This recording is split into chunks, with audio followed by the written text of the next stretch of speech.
So I'm just going to start right off the bat. I like that. That was a good start. Right? This is the best opening we've had of the whole thing.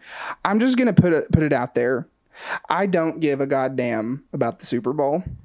Oh, this is going to lead into a good conversation. I'm going to get all serious with it, though. Right? Okay. Okay. We just had an episode about... I keep forgetting that's still a thing. What, the Super Bowl? Yeah. What you want? What you want?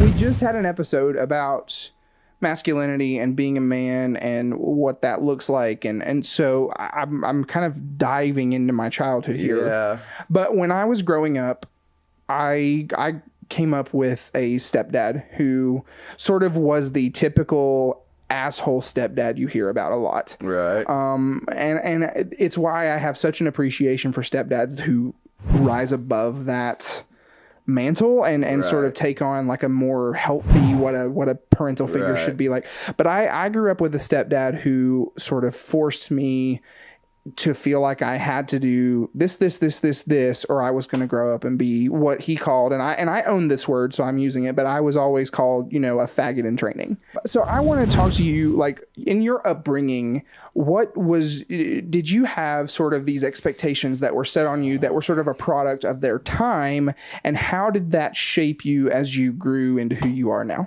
Okay, my upbringing was definitely not typical in any regard. So now in terms of the expectations though, and I can remember specifically, and it was a stepfather. I mean, I don't call him stepfather. I have his last name, adopted stepfather. Right. Was a minister. My brother and I were homeschooled for religious reasons. It was an attempt to shelter us from the entire world. At a certain point, though, he was preaching a sermon one day. I was pretty young. I don't remember how young, but I remember this specifically. He said, from a pulpit, he said, "My wife and I we're doing an experiment to show the world exactly what happens when you raise your children 100% by the Bible."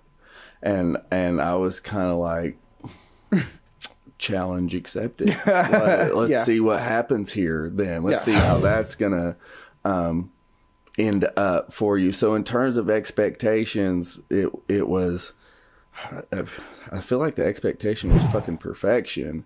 Like, and it wasn't it wasn't in the way you're talking about. It wasn't in the kind of the traditional, it was more in a religious sense than the traditional macho.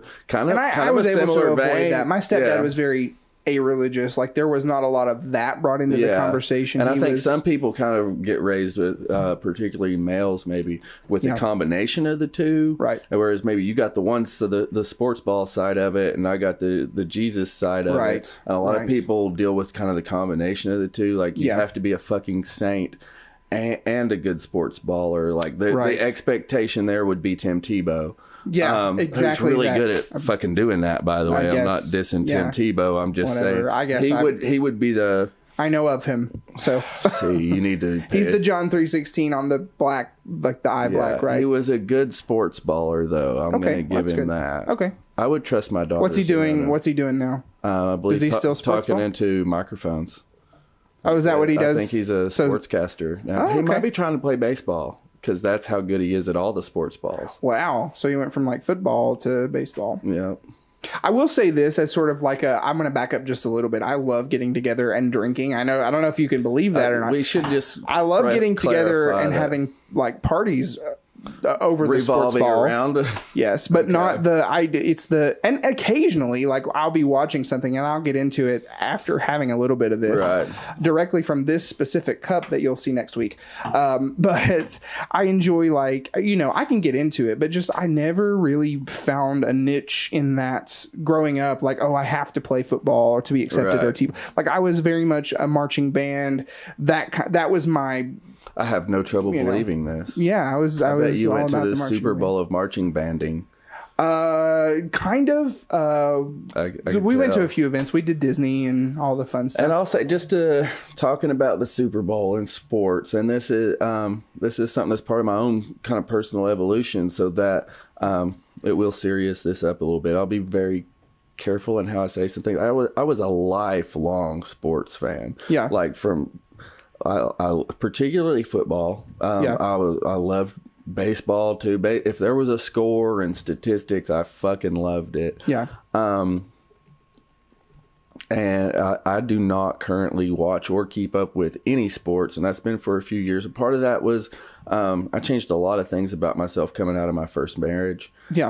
I realized there was a lot of places I was wasting time. Right. But also beyond that, and in particular where it comes to football, not just football. Football seems to be the most extreme version of it.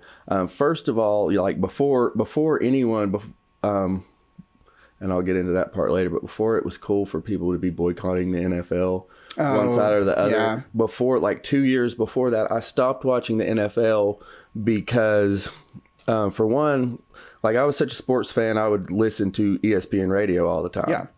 And I realized they spent more time talking about people's court dates than statistics. Like one of these motherfuckers was always getting arrested, always knocking out somebody in an elevator or something. I remember that one. What was that guy's name? He beat his wife on camera in the elevator or some shit. It's been so long that I don't remember. Yeah, but like, I know I'm what out you're of the talking sportsing about. loop Yeah. now. I just stopped. And for me, it was a realization to me, especially as a father of daughters. Yeah. I was most of these guys playing around with this fucking ball in this field. Yeah. I would not trust around my daughters. And I was like, why do I keep rooting for these people? And there's some good dudes in there. I'm not saying absolutely. I don't like to. I'm not trying Those to blanket color statements we've all become famous athletes for. there, but it was more of the.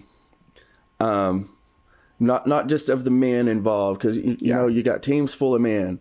Some of them are going to be good men, some of them are going to be bad men. But Right. one of them is found out to be a bad man. The theme in the NFL, like if he played for your favorite team, you didn't give a fuck if he raped somebody. Right. And that's the part I can't respect. Like it's not necessarily the players or the league; it's the culture of it, to where they were willing to overlook. Right.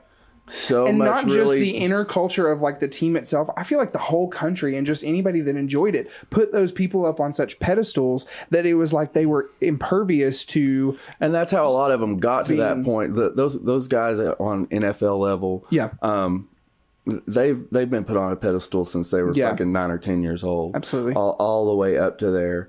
And they really do feel like, and particularly when it comes to issues involving women, sexual assault, rape, domestic assault, they really, I feel like they feel like every piece of pussy should belong to them. Right. I think that's the attitude. Because they get paid millions and gajillions of dollars to throw a goddamn ball to somebody else who can't even catch it half the fucking time. Right. I don't know. So, and because of kind of that realization on my part, I realized these people most of them weren't worth being heroes. Right. They weren't.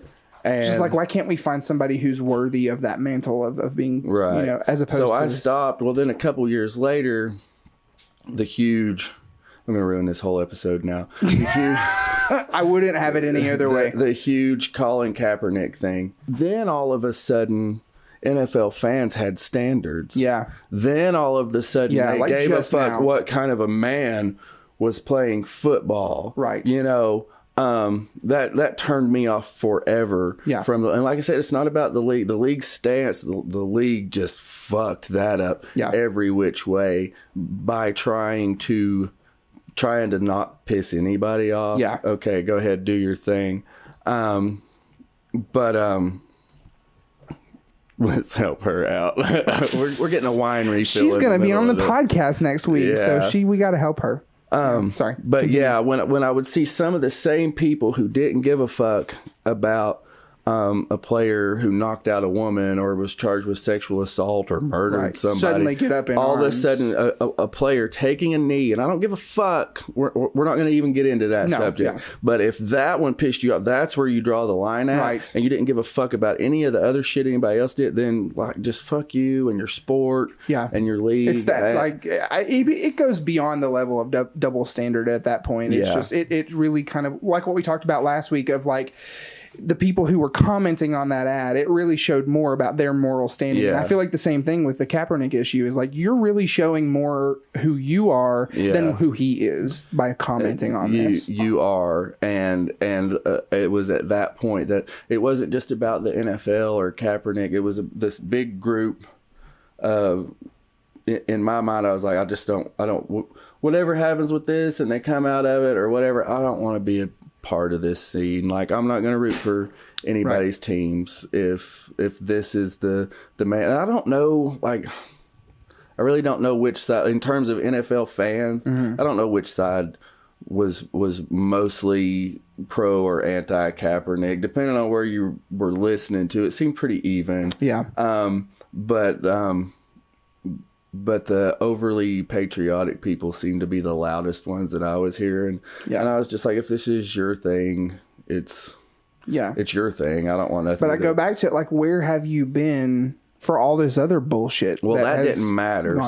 Somebody's daughter getting raped by a star quarterback is not enough to outrage. Just another day in America. You know? Whether it's at the NFL level, the college level, high school level, level, that's different. But you will stand up during the special fucking song, or we'll stroke the fuck out. Amen. And that is that just I'm not capable of respecting that kind of viewpoint. Like I'm not able to have the lowest level of mutual respect for someone who sees the world that way, to even have a conversation about. I'm not going to talk about it. Go play with your flag and it's mostly to the people who are so in favor of respecting a constitutional right for so many other things that are now coming in and saying, not this constitutional right though.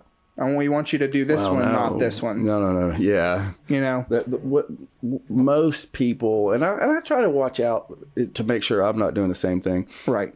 Most of the time when people are barking about constitutional rights, they only mean the ones that apply to them. Yeah. That's the important ones. Right. When they're exercising their First Amendment right, they really give a fuck about the First Amendment. When somebody else tries to do it, and I'll admit in the places where it gets tricky, you know, I don't want to hear Nazis talking. There's First Amendment stuff that applies there. So I get it, and I try to be aware in myself of where we all have a lot of hypocrisy crawling around in us. Right.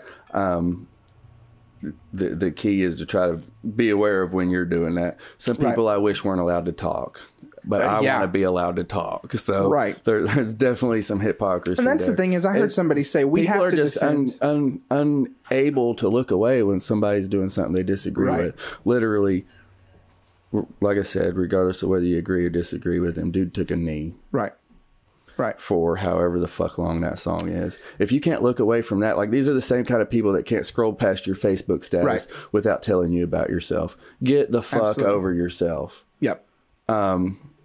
You know, it's just, but that's the stuff that made them melt down when they were, and I had already stopped paying attention. Like I only knew about this, not because I was watching football, because I was watching the news, and it became such a big thing that transcended sports. Yeah. Because that's the thing. Growing up, I never remember any kind of controversy in sports that leaked so prevalently into the news. I'm sure there were things, but like nothing to the level. I mean, obviously OJ was I was getting ready a to good example, but that was kind of but to me, growing, I was 5, and so like when OJ was in the news, I didn't know him as OJ, the former football player. I just knew him as OJ, the guy who keeps interrupting my grandma's goddamn soap operas. Right, that's what I knew him as. And so, but now it's just like when the Kaepernick thing broke, it like you said, it transcended what was happening on a football field and became about who we are as the fabric of our nation, and what are we going to allow and why not. And I think it just really said a lot about people's characters when they started attacking him over that. Yeah, it did. So, yeah. So did you play any sports growing up? This is a huge transition, but did you play any sports growing up? This is I like your shirt right there, by the way. Your home run shirt with a football player on it. This is my basketball shirt. It's my favorite shirt you've ever worn. This is kind of a sore subject for me. I'm a late bloomer. Like right now, like if they'd let me play Little League right now, I feel like I'd do pretty well. Pretty well at it. When I did, the only sport I ever played for any time at all was some Little League baseball. My nickname was Strikeout and Cry because I striked out and cried a lot. I was not very good. I was actually on my Little League team. I was the oldest kid on the team and still somehow the fucking worst. Yeah. My younger brother, on the other hand, his nickname was Nolan Bryan. He pitched a no-hitter and made the all-star team. I was not very good at the sports balling. Right. And I always was more of I wanted to play football. Right. Never where we were homeschooled and stuff, never got the chance to. I would have been equally not as good at that either. So like I said, but I was a sports fan almost all my life. Yeah. I reached a certain age where, and like I said, regardless of all the stuff we talked about there, about the culture and the this and the that, a big part of why I kind of left that behind was, and this gets into kind of and this was before Natasha and I were together, but you know, when coming out of a first marriage, I'm looking at, okay, I need to make myself the person I need to be for somebody else. And I realized that that I was wasting a lot of time on really just shit that doesn't matter, that could be invested into a relationship, even if it's just being with your significant other and watching something stupid on Netflix. Yeah, you know, and it's different if if you're a dude, you're with someone who's just as into sports as you are. That's different. Right. Just never was my experience. So I was when the sports ball was on, everybody else had to go fuck off. Yeah. Well, and I don't think that's fair when you're in a relationship. So that's something that was the first step in me stopping being a sports fan, is realizing I was wasting a lot of my energy there. Then other things happened in between, all the criminal elements that nobody gave a fuck about. Then between the flag thing, there were no positives. Right. In the I couldn't just sit down and enjoy sportsing anymore. It wasn't, just became something that had no joy. It was almost something that ran its course, because I was such a huge sports fan for like fucking forever. Yeah. It was almost like I burned myself out on it. You know, I got you. And I was just like, this isn't as interesting to me. And I don't miss it. And I still got people who, this has been about 4 years now, almost 5, that I've had nothing to do with sports, and people will still be like, did you hear about the Tom Brady this? I'm like, no. And I sure didn't. I did. Sure didn't. I did not. What's Tom up to? Last I heard, in distant, like, deflating footballs or some shit. That's old news. Look, don't be a hater. They're still doing it. Yeah. I don't like the Patriots. I don't even know who they are, and I don't like them. You're like literally don't know anything about sports ball. They support things I don't support. Well, okay, I'll take that away. I'm not going to hate him because he wins, but yeah. Okay, I'll tell you this. I'll tell you three sports that I've been interested in watching, which 2 of them I don't know that even count as sports. But when my grandmother was alive, and I feel so weird saying this, but I was the biggest NASCAR fan because she was into it, and I loved watching NASCAR with her. So there was that, and then... You do not strike me as a NASCAR fan. I know, right? But I was the biggest NASCAR fan. And I'll admit this, since you admitted it, I feel like we're both kind of coming out here, and... I'm coming out as a NASCAR fan. I experimented with NASCAR for 1 season. I had an old boss of mine that I really respected a lot, and he explained the NASCAR point system to me, and anything kind of numbers driven. I'm like, okay, I enjoy a good wrap my head around this. And I was a diehard Matt Kenseth fan for 1 season because we used, at the place I worked, we used DeWalt grinders, and he drove the DeWalt car. I was like, okay, this makes sense. The next year they started fucking with their point system after I just got used to the first one, and I was just like, Well, and then they changed it like every year there for a while. It was something different. So, I was not really my scene. Yeah. I was a huge Joey Logano fan when he came on the scene. Just so you don't know who that was. And he was a young racer. He took over Tony Stewart's Home Depot car when Tony Stewart left. I mean, I was big into it. I was in his fan club. My aunt lived in Charlotte, and he lived there, and he had like an ice skating day for his fans, and like we all went and did the thing and pictures with his car, and it was crazy. And then like I kept watching him, kept rooting for him, and then Memaw died, and I stopped watching racing. Well, then this past year he won the championship for the first time. Right. So I was like, wow, okay, I wish I'd kept watching. You just really don't strike me as a NASCAR. I know. Okay, so the other, like if I was to stand here and be like, I really like racing, nobody'd have any problem believing that. I know it's a weird thing you wouldn't expect. Another thing that I was obsessed with from like 1998 to 2003 was World WWF WWE wrestling. I thought we were talking about sports. I know it's sports entertainment. No, I will say about those guys, regardless of all the soap opera stuff, the motherfuckers are athletes. They are. They take those bumps like crazy. Yeah. They do. But I was so into that. And then the other sport that I still occasionally like to watch is tennis. Most people think it's boring as shit, but I love it because it's the numbers thing and like the way the scoring works, and it's one of the oldest like organized sports from the British Isles, and like I don't know, I just really enjoy. I'm a huge fan of women's volleyball. Ooh. At the collegiate or beach levels. I bet you are. I have no problems believing that about you whatsoever. Also, I played one season locally of rugby for I've heard that's a tough ass sport. It is, and it's a lot of bumps. Fun. It's a tough and you can get harmed, but it's also kind of this family atmosphere to it as well. Yeah. Like you could be playing a game and it kind of break out in a fucking fist fight, but then everybody goes to the bar and drinks and has fun afterward. Yeah. So I liked the camaraderie of it. It's something that, I don't have time to play around on stuff, but good times. But maybe one day, maybe I'll get out there again. Yeah. We could just start a rugby league. Right. And just then post videos on our Patreon. Which you can see by going to patreon.com/onthesubject. There you go. With plans starting as little as $1 a month. I'm getting real sloppy right now. We're gonna need more money for the wine fund. So. I gotta tell you, Natasha like super stealthily delivered this wine to me, and she's my hero right now. Right. You're grinning like you got a hero. Anyway, patreon.com/onthesubject. You can see all the content we can't put on YouTube, which is there's a few things, and it's stuff that we talk like bullshit between the episodes that you'd probably be interested in, and just all kinds of cool things like that. So patreon.com/onthesubject. Another thing, I gotta get it out because I don't know the number yet. I should probably, you would think. But we also have a call-in number that you can let us know how you feel about sports ball. Were you the type that was coaxed into sports growing up, or did you just do it because you wanted to? Let us know. 209-353-4257. That's 209-35-DICKS. So, yeah.